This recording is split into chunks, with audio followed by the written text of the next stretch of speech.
I don't do saints. Saints don't knock at midnight. They rattle the glass and wait. Name's Ash Mercer. If you're in my doorway this late, you want a story with teeth, one that holds till the sun scrubs the rooftops and the city smells like pennies and regret. I let it ring 3 times. Mercer. Ash, Rourke, Upper East. Penthouse. Lydia Sinclair. Strangled. Since when did you start gift-wrapping society murders for me, Lieutenant? Since your name still scares the liars. Click. The tower gleams like a glass knife. Inside, money tries to look casual and fails. Lydia lies where the room couldn't keep a secret anymore. Red on white carpet, a lipstick glass by her hand. Nearby, a blue silk tie with a memory for the ocean. Bellamy silk. The weave hums through a glove, not precise. No prints. Rourke moves like a tired sermon that still rings true. You see it? I see a man who rehearsed. He nods at the view. Neighbors talk when they think it's charity. Work the halls. The hallway coughs up 3 stories and 7 alibis. A drunk hears laughter. A woman with a cigarette swears the building's gone to thieves. And an older lady with careful hair asks if I find cats. Valentino, a Persian, late for dinner. Her balcony tastes like weather and fish. Down the block, a French chef baptizes his backstep with scraps. White puff on legs materializes. Valentino, offended and hungry. I return the prints. She cries like the faucet's warming up. On the side table, a small tray of trophies that don't belong, a cigarette case, cufflinks, a bracelet. The case is black enamel with a carved dahlia. Inside lid, Black Dahlia, a club.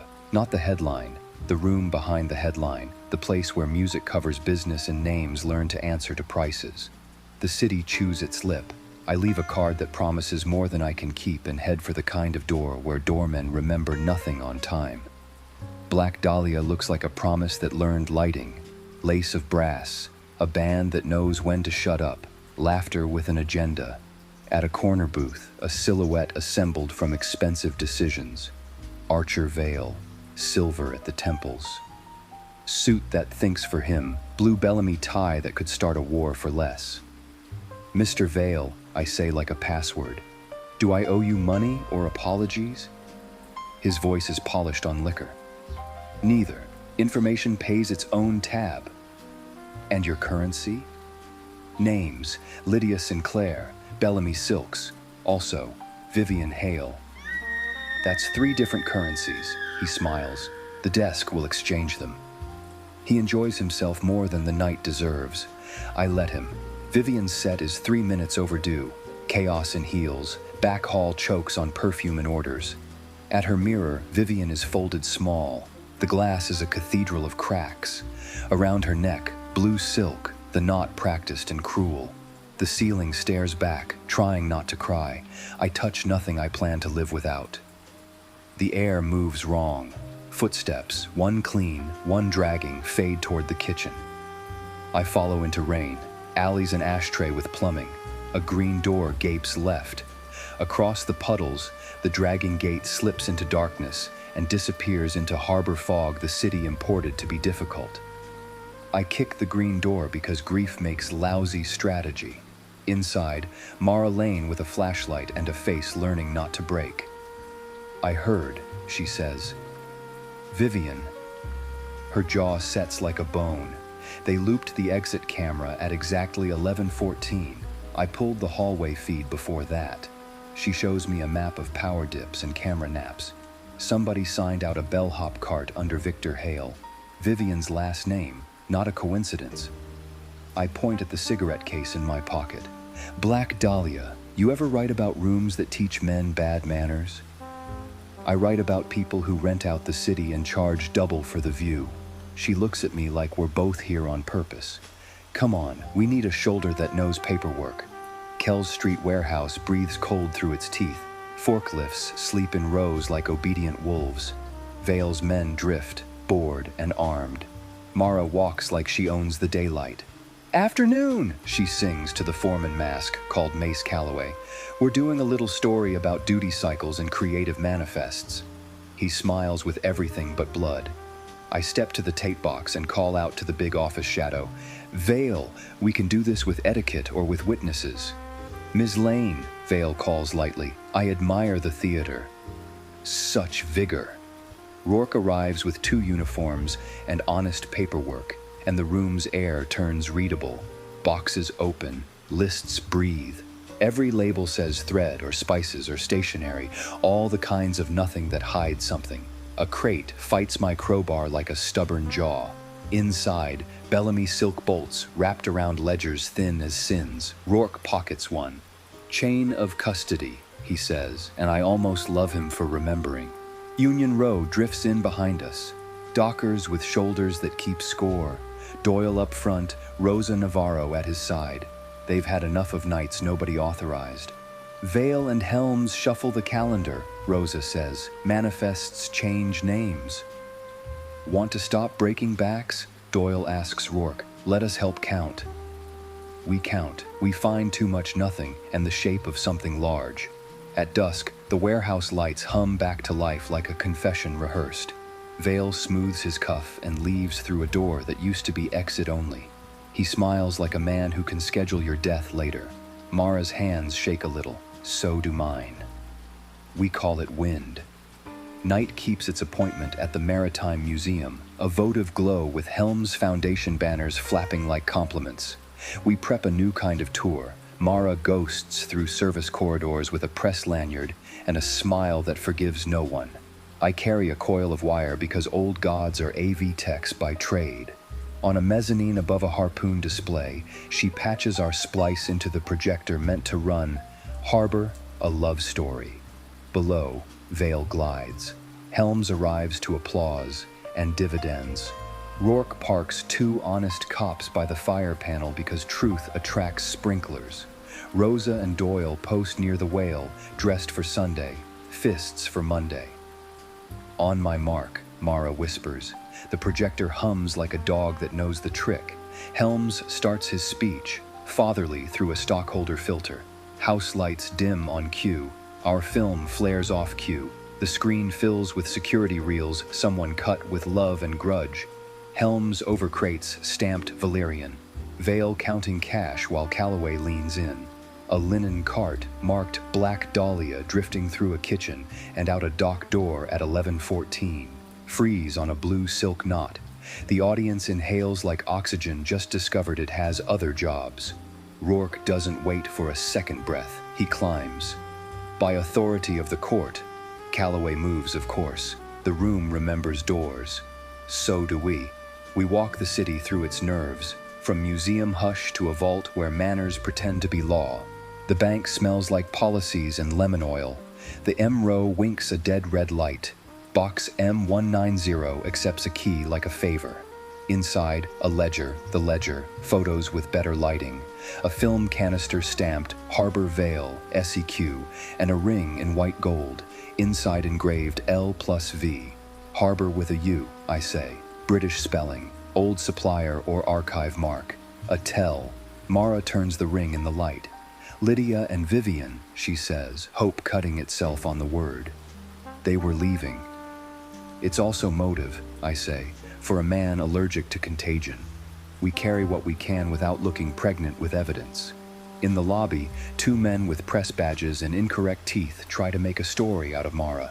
We exit uglier than we entered and hide in a coffee shop that sells honesty by the cup. "I've been writing him 18 months, she says into her coffee. Sources move or die or decide their kids like private school. Tonight we have film, names, a ring that turns a case into a story. Then we stage the truth where the city can see it blink, I say, and we keep breathing. Outside, the sky files the weather under pending. Inside, purpose puts on lipstick.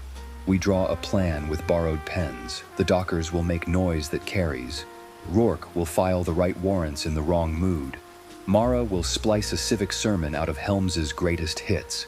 I will find where Vale keeps his endings. A text from Rourke. Helms arraigned soon. Vale slippery. Calloway everywhere. You two okay? Mara types. Define okay. He writes back. Alive plus in trouble. Okay, I say. We don't kiss. We keep it as collateral. Night preps for its second close-up.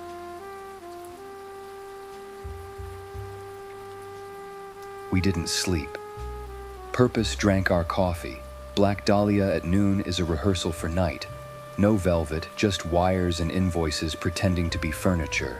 Along the balcony row, a brass-framed booth sits where the club keeps its memory and manners. They call it the watch box, the reservation observation booth, a glass and brass nerve closet where the floor plan, camera feeds, and lighting cues learn to breathe in time. If you own the watch box, you own the evening story. Mara talks a stagehand out of a key with the two most powerful words in this city, deadline and please. We slip in like a rumor. Inside, a mixer the size of a confession, a wall of small screens trained on habit, a ledger with neat columns and a wooden metronome on the console, old mahogany, brass pendulum, a nick on the bass where nights have turned the corner too fast. The pendulum ticks like a pocket watch that studied music. Mara's hands map the console. Look, she says, and the feeds obey. 11:14 on the hallway cam, the exact minute our film Loved at the Museum loops 2 seconds of corridor into a polite lie.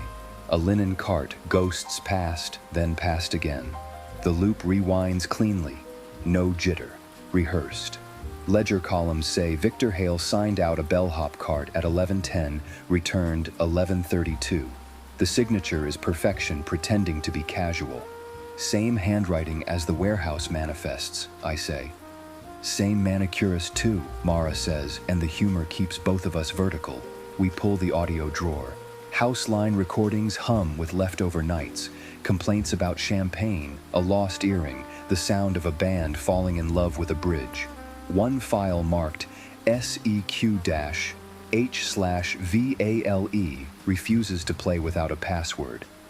Mara shrugs, then persuades it with a cable, and a look she usually reserves for crooked aldermen. A male voice. At 11:14 we lift. Linen through south kitchen. Gate 3.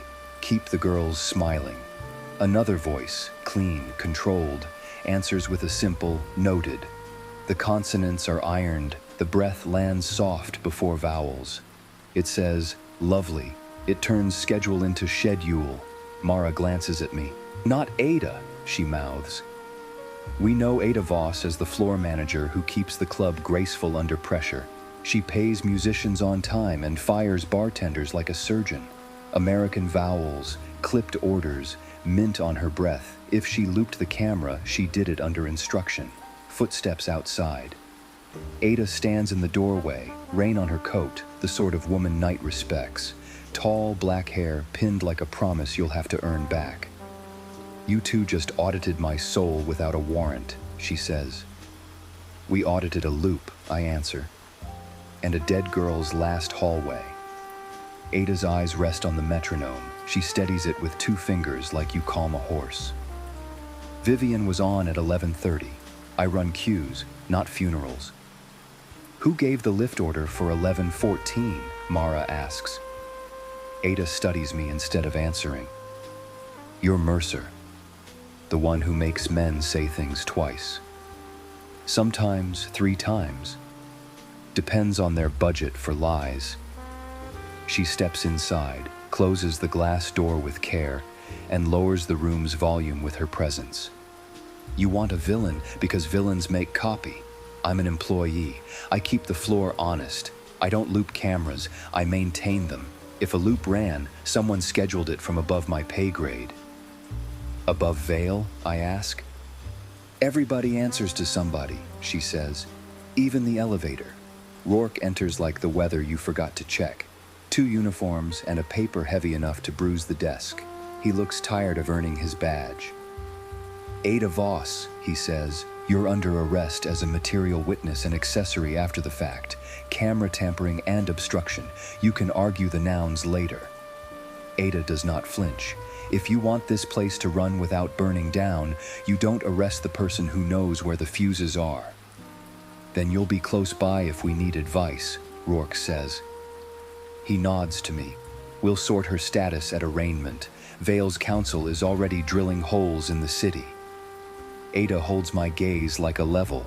If this is theater, Mercer, make it worthy. They take her without cuffs. Professional courtesy tastes like rust. Helms arrives at arraignment with a suit cut from endowments. He pleads not guilty with the confidence of a man who donated the courthouse's staircase. Bail blooms. The crowd wobbles between disgust and interest. Lana from Channel 7 does a close shot like outrage is a perfume. Ada stands behind glass, posture perfect, a bruise already learning to hide under powder. The charge sheet reads like a ransom note for an evening. She says, "Not guilty," in a voice that files under operational. Vale does not appear. His counsel files papers so smooth you could see yourself in the margins. Calloway makes bail with money that doesn't blink. Mara's pen runs hot. We have tape, a ledger, a ring, and a city that's already being negotiated in back rooms, she says. We need something that can't be called an edit. Original, I say. We need source. Where? The harbor. With a U dot. She smiles despite herself. Your British spelling again. Old supplier, old archive. The can stamped Harbor Vale. SEQ didn't swim here by itself, and whoever said, "lovely" into our house line does not buy coffee in this district. We step out into a corridor that smells like victory reheated. Court officers search bags for justice and find notebooks instead. My phone learns a new ringtone, silence that insists. I answer. The line breathes. "Mr. Mercer," says a voice that polishes the air before using it. The soft inhale lands before vowels. The consonants trade in sterling. Lovely evening for tidying continuity. Continuity was a woman with a song and a future, I say. She bled out behind a cracked mirror. Tragedy is the price theater pays for timing, the voice replies. Since you enjoy clocks, let's discuss tempo. You have certain reels and a ring that belongs in a drawer, not a courtroom. Return what isn't yours, and your city keeps its rhythm. Whose rhythm? I ask. Don't be provincial, the voice says, amused. Rhythm is a global commodity. Put your name on the invoice. A faint smile enters the wire. Names are for staff. Systems prefer anonymity. It says schedule like a lecture. It ends with a tiny click, as if a finger tapped a wooden base to stop a pendulum in mid-swing. I stand with a phone that weighs more than evidence. Mara reads my face like a police report. Ada? She asks. No, I say. Someone who hires women like Ada. Someone who dusts vowels with boarding school chalk and thinks a city is a set to be struck on cue. We let the ambiguity sit where it belongs, between truth and theater. Either the voice was Ada's shadow or the shadow that trained her. It doesn't matter yet. The point isn't the culprit. It's the system that requires one. Rourke texts. Helms out on bond. Vale unaccounted. Dock 14 flagged. You didn't hear it from me. Dock 14 kisses the edge of the old harbor sheds, the part of the waterfront the brochures crop out. M-row vault boxes, British spellings, reels stamped for export or erasure. If a city has a memory, it stacks it near the water where rain can renegotiate. We drive with the windows up and the radio off. Mara watches the river like it might testify. I count streetlights and make a list of men who mistake influence for immunity. Dock 14 waits with a lid on. Cranes freeze mid-gesture like giants learning table manners. A warehouse door wears a new padlock whose key lives in a pocket not present. Union Row arrives in ones and twos, faces I trust because they look tired of the right things. Doyle, Rosa, 3 others who sign their names with the weight of backs. We're behind you, Doyle says, but we won't be your headline. You'll be the part they can't cut, I say. Mara finds a side entrance that lost the argument with a crowbar 6 months ago.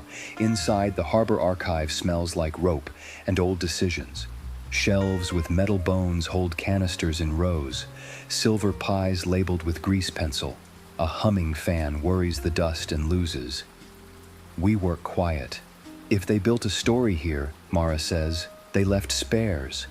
A can marked H/Master, 1114 yields a splice that would make a judge cry if judges did that in public.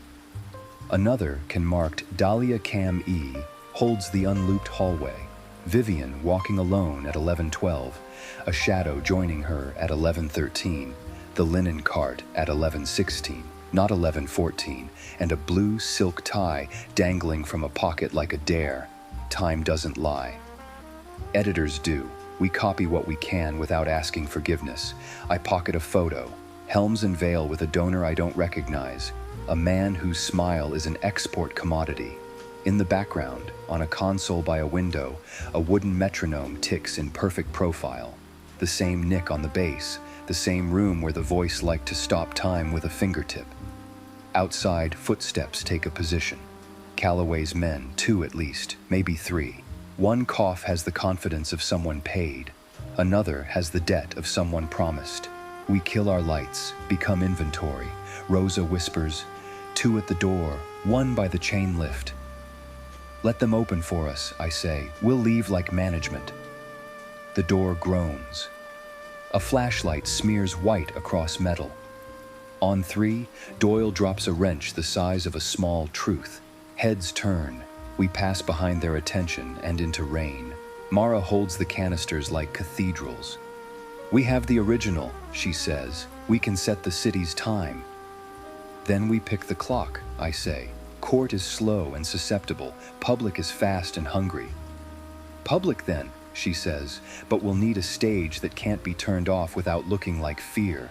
The Harbor Board hearing, I answer. Tomorrow, they vote on the Helms Foundation's naming rights for the Maritime Annex. Cameras that can't be dimmed without donors noticing. Mara nods. We lace the truth through a civic ribbon and cut it in front of everybody. My phone buzzes with an unknown number. A photo tries to arrive, fails, then arrives again as a gray square that decides to be a picture later. I don't open it, not yet. Time needs pacing, and the night has earned its breath. We climb the stairs out of the dock like men who deserve mornings. The city exhales, then inhales again because it remembers who runs the lungs. Somewhere, a pendulum stops mid-arc. Somewhere, a voice practices its smile for court. We walk toward morning with reels under a coat, a ring in a pocket, and a plan that will either save a little time or break the clock that's been eating it. Tomorrow, Mara says. Tomorrow, I answer, and the word feels like a verdict the city might actually serve.